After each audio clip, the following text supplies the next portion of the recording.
Por quê? Porque esse livro aqui, ó, tem até uma fofoca aqui, que é a história da Suzane na prisão.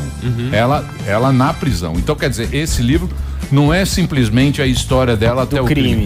É uma história bem... Depois do Quanto fato. tempo você demorou para fazer a pesquisa, todo o seu trabalho?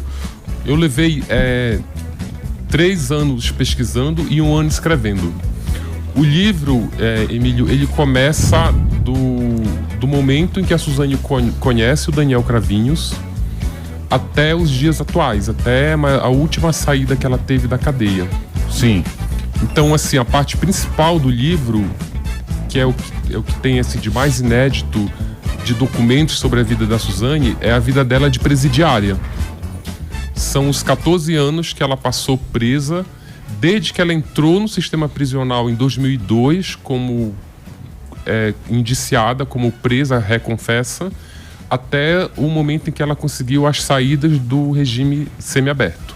Tá, que foram 12... Não foram 12 anos, né? Quando foi a primeira vez que ela saiu, a Suzane?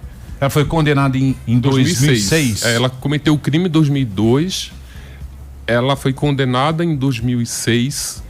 Antes da condenação, ela conseguiu um HC no STJ e passou 9 meses em liberdade.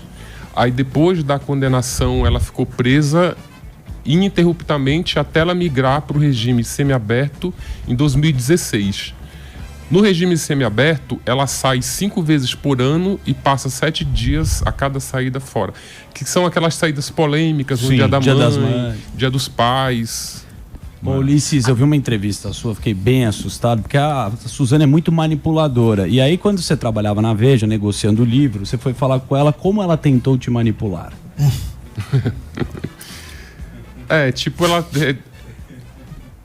Então, a Suzane, ela nunca deu entrevista pra mim, eu queria deixar isso bem claro. Eu ficava procurando ela insistentemente na tentativa de conseguir uma entrevista para a revista Veja.